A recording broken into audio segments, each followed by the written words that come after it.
Wayne Sorbelli here, down at Key West, Florida, my music store, Island Guitar, the home of the Bone Island Music Crew. That's right, all my students and all my friends, we're all one big giant band whenever we get together. We call it the Bone Island Music Band, Bone Island Music Crew. I love it. You know, Bone Island means Key West, Kiowa, so different story, different video. Anyway, this song, Bad to the Bone. Bone Island Music. Bad to the Bone. George Thorogood, one of my favorite songs. Now, I'm going to show you this song without having to know how to play slide guitar. Figure there's a lot of people out there that don't want to have to tune their guitar to open G tuning, which is how he does it, and then play with a slide, which is how he does it. So I left my guitar in standard tuning.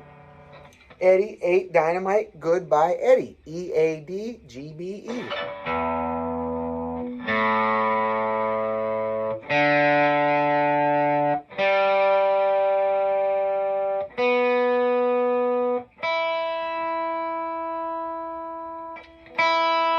If you don't have a tuner there, you can tune out for this by ear. I suggest you use your ear. I like to try it by ear first.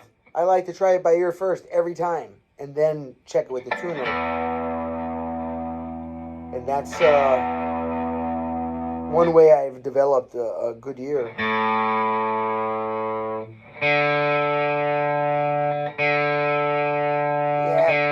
I was almost perfectly on. I can't brag, because I've been doing it most of my life. If I couldn't do it by now, I'd be a very sad case. All right. Hey, if you haven't ever, please hit the like button and subscribe to the video. Us content creators work really hard and have to put up with a lot of crap from YouTube all the time about this and that and read this and sign that, and oh my God. I'm trying to do is just light some torches and pass it along for the next generations and everybody else too. I don't want to exclude anybody. This is for all age right here. All right, Bad to the Bone, George Thorogood. Now, I'm staying in regular tuning. How am I getting away with that without having to retune to open G tuning like George does? What I do is I do not play these strings, the 6th or the 1st, and I don't play the 5th. So I'm only, a matter of fact, a good way to do it is to try to get your hand here to kind of lay on the 6th string. This way it mutes it out, and if you just feel it with your palm, you'll be able to mute out the 5th and the 6th. And that is happening from my hand right here, touching the strings right here. Look at, without it, as I lay my hand down on the strings, watch. And now just because it's in that position, I could use that and leave it there like a pivot or an anchor, right? And I go below it, it gives me the chord I want.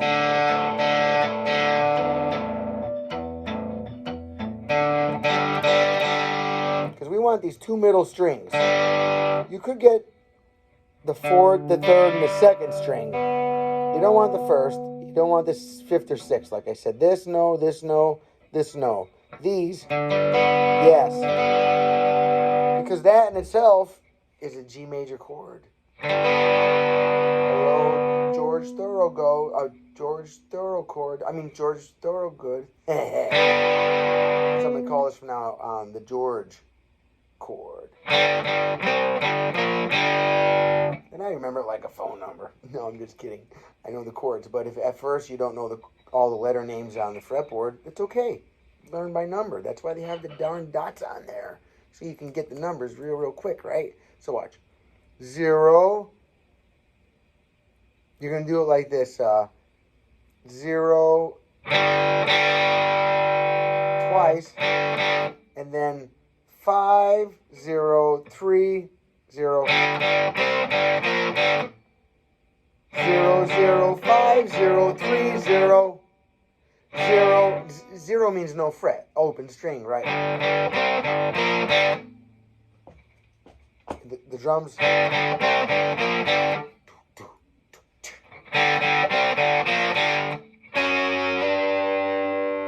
one of my favorite, absolute favorite parts of just about any song.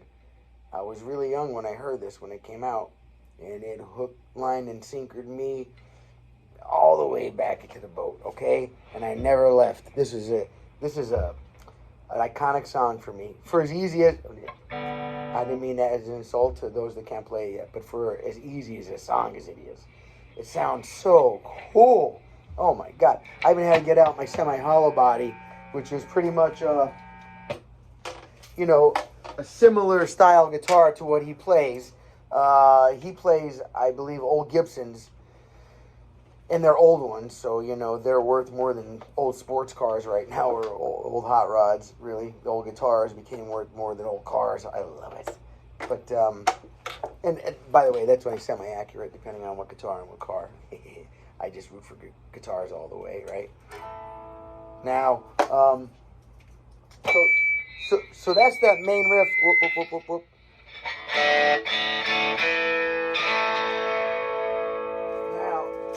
I need to readjust my sound there. If you notice,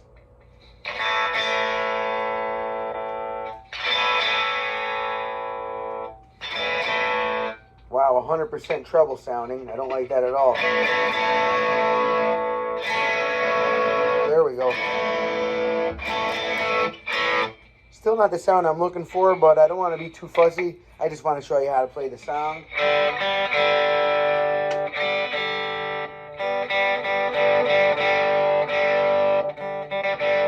There it is. More of a vintage. I'm using, I have a Boss KATANA amp over here, the 50 watt. And believe it or not, I only have it on a half a watt right now. It's switchable from a half a watt to 25 watts to 50 watts. Let's see if I can show you over here real quick. It's awesome, man. I love this little amp. Yeah, right over here by the volume knob, it's got a little switch. I'm on a half a watt right now. It is awesome, you know, and it's almost strong enough to gig out. Well, if you want to put a mic in front of it, or it's super easy. It has a line out in the back, a direct out. You can just go right to any soundboard. You can take it to any bar, any club, anywhere. You can take it to a theater and plug into the main board if you wanted to. I mean, I truly believe the sound on the effects in here are almost as good as a real stomp box or a pedal. These amps, these Boss KATANAs, are far above all the other amps I've ever played to date. I know people get into expensive computer modelers and all that. Go for it. This thing right here, and people ask me all the time, oh my God, how do you get your tone in those videos? Geez, oh my God, what program are you using? And I go, program. I tried a couple times before I make the video, right? I tried putting the phone in a couple different spots in the room. I use my ear. I walk around and I try to figure what sounds good, you know, where the bass is coming from, where I hear a reverb I don't want, where I do want it, and then I just set stuff up where I want it. Sometimes I have an amp facing backwards, whatever's working. I mean, there's no rule to it. There's guidelines to follow, but in the end, your ear is the king. It's the Wizard of Oz, so to speak. All right, so now the beginning, and the beginning is the only time where it goes da da. The rest of the song it goes, but in the beginning it's two.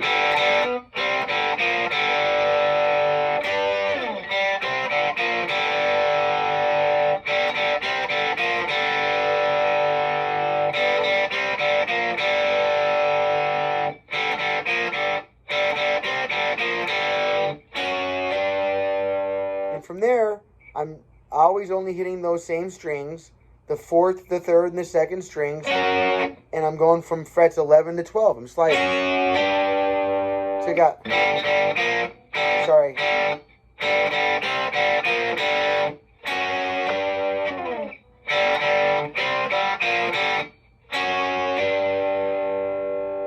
Okay, and that makes up a major part of the song, okay? A lot of when he's riffing before he starts singing.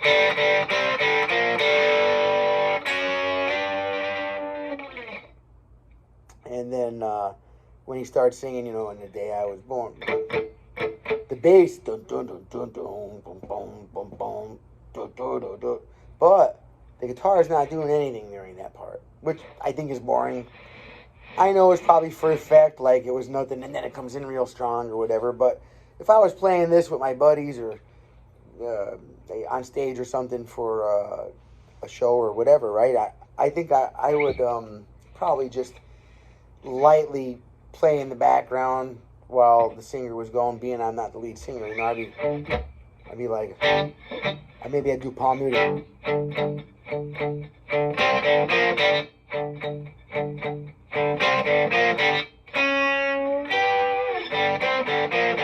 Oh, and then if you want to use the slide, people, you don't, instead of pushing in the middle of the fret for your 3 and your 5, or anywhere, any fret you want to do, you would have to put the slide right above the metal bar. So, watch.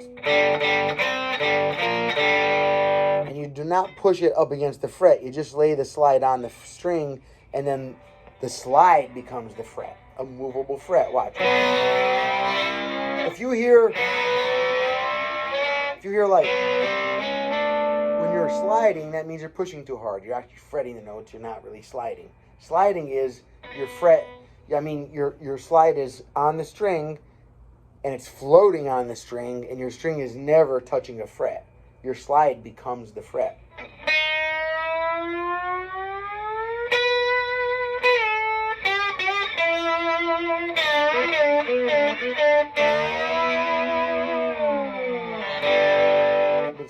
I should stick in G, right?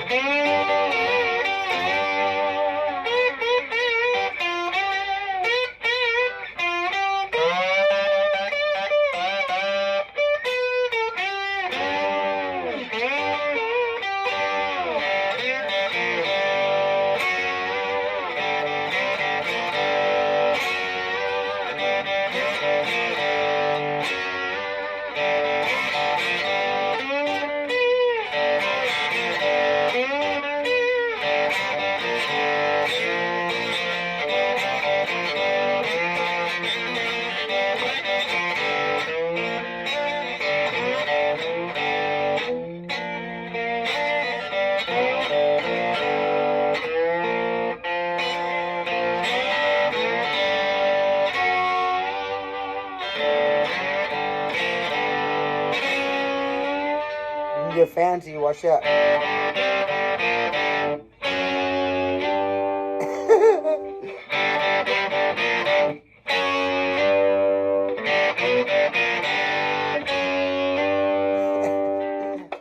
I was jamming with my buddy DJ the other day. We were going over this song. That's what made me pull out my semi-hollow body. This thing's very heavy. I really I really don't play it very often, and when I do, I kind of rest my foot on a stool or something, and I still rest it on my leg almost like I'm sitting, because it's a real backbreaker. Not to most people. As I'm getting older, though, and I play very, very many hours a day, you know, if you're playing tennis all day, I would almost guarantee your doctor would tell you, use a lightweight racket, not a very heavy one. You want to save your parts, right? We want to not wear them out. We want to save them. If we're obsessive compulsive like I am, where I do it constantly. If you're going to do it constantly, you need to be aware of rest, stretching, you know, doing it beforehand, hydration, everything, vitamins. I mean, it's a whole routine to be a full-time guitar player, full-time any musician. It's a serious thing. Like with any job, it has its the elements to it that I guess what makes it so special. Otherwise, everybody would do it. You know, things that make that particular job special kind of reserved for people that are have a natural talent or a predisposition to be very good at particular things. For music, for example, it's good for your memory, right? Because if you have to remember songs, if you get used to playing them without writing them down and then reading it off your iPad or your big book of songs, if you do it traditionally before they had iPads and when I guess people weren't smart enough to write down their sets, you know, they just have to learn it. You just had to learn it. That's how it did it. You orchestrated it. Part of the moving with the guitar helps you remember the words. Yeah, it might get lost now if all we do is put it on the iPad and all we do is type out ourselves some notes. I like watching my friend Zach Jones man, he knows thousands of songs just in his head. My friend Stingray from back in Pennsylvania, my guitar teacher, my mentor growing up, music mentor, he absolutely knows thousands of songs by memory. I mean, this is so darn impressive, right? Wow. And you think, wow, it must be superhuman. And it's not. It's just that in reality, Ray showed me that being human is super. Yes, you can do special things if you focus and concentrate and just keep doing them. You know, so this here, maybe right now you can't play this at all, and you're like, oh man, you know, watch. One little step at a time. First thing I said, right? You find a pivot point for your hand down here, and you only want to hit, you start off with the two middle strings. Strings 3 and 4. To the center middle strings of the guitar. Right?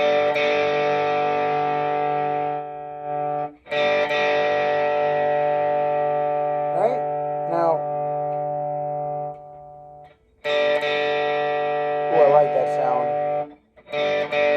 So you can go open, open, 5, open, 3, open. When I'm saying those numbers, they're the frets, right? This is the 5th fret. That's the 3rd fret.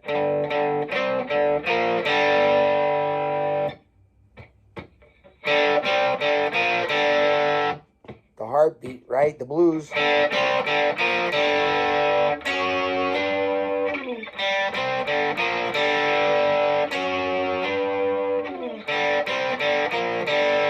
So, way back in the day when I was just first learning the song, trying to learn it, I couldn't slide yet. So I came up with an idea that I was just going to try to slide on the one note. That was it. So I played this part with my finger. And then instead of going over here doing the 11 to the 12, that's the part I did with the slide. You know, I just did.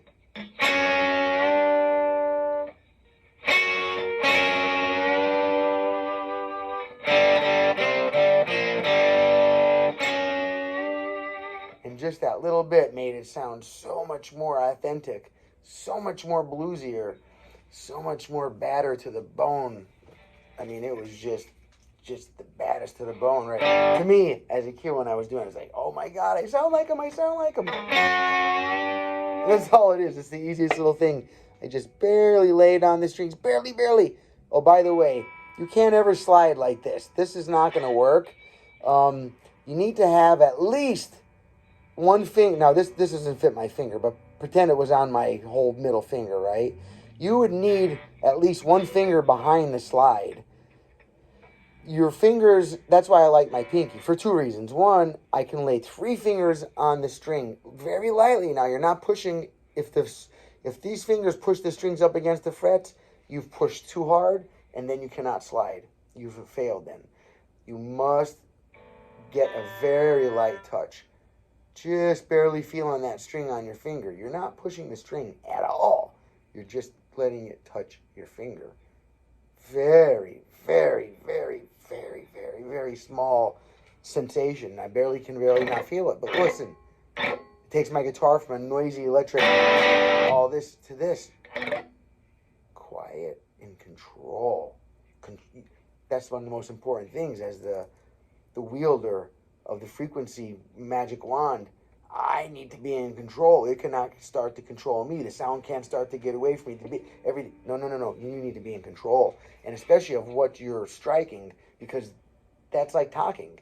You know, you should think before you talk. You ever hear that before? Well, you should think before you hit the strings, because once you say it, you said it. You can't take it back. So if you don't want to say it on stage and make an ass of yourself because you said the wrong chord at the wrong time, you know, then what you should do is pre-plan it by making yourself a little plan as far as, okay, I'm going to practice just striking these 2 notes first, right here. Because that's all you need to do for the whole song. Well, yeah, for the whole song, literally. Then when you get good at doing the 2, you can do the 3. So that's the 4, 3, 2 strings, never these, and not the 5th one either, okay? So not the 1st string, not the 5th string, not the 6th string, okay? Just the middle the 4, 3, 2. Now listen.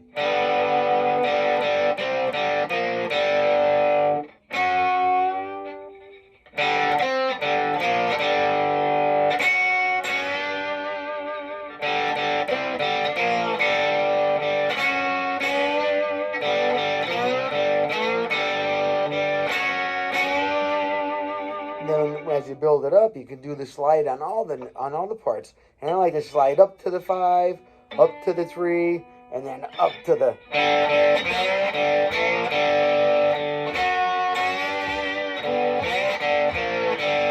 Sometimes slide up and then down.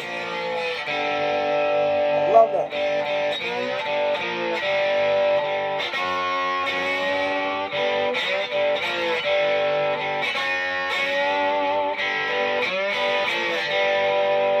Remember, my palm here is muting out the 5 and the 6 strings. That's why we're not hearing all those wrong notes. We're only hearing every right note. Now, I'm going to take one more riff on here. I don't want the video to be too long. Okay, I don't want people dropping out. Now, please hit subscribe, like. Please share this with anybody you think might find it useful. I really appreciate it. Thank you so much. Okay, now, he doesn't always go. Sometimes he goes into it. Slides in on the D string or your 4 string from frets 10 to 12. And then while it's hovering over the 12th fret, he picks with his right hand strings 3, string 4, string 2.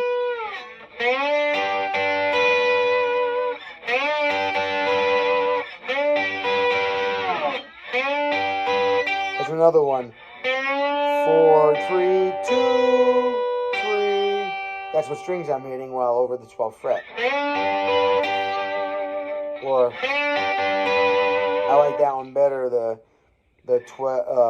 4, 3, 4, 2.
Alright, I think that's awesome. It's a good lesson to learn how to play it without the slide. You don't need that.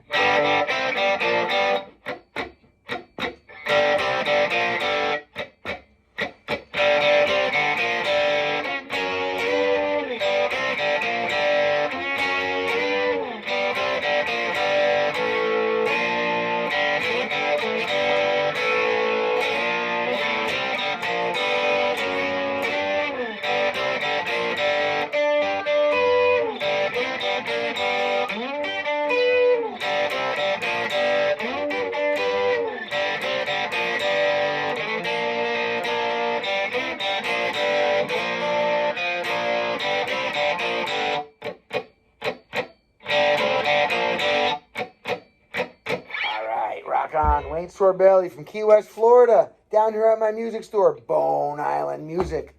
Learning, guess what? Bad to the bone. I love it so much. I love it. Check us out, islandguitar.com. Go to my YouTube channel. You're watching this on YouTube, right? Please subscribe. Check out my other videos. there's a way when you're on when you're on somebody's channel, you can search that channel. I've got almost 550 or 560 videos spanning everything from Metallica to ZZ Top, AC/DC, modern bands, Arctic Monkeys, old stuff, Robert Johnson, slide stuff. Okay, all right, you get the idea. Thank you, I appreciate it. Everybody, have a blessed day. I wish you all well. Happy strummings, good health, and happiness. All right, thank you again. I appreciate you very much. Bye-bye.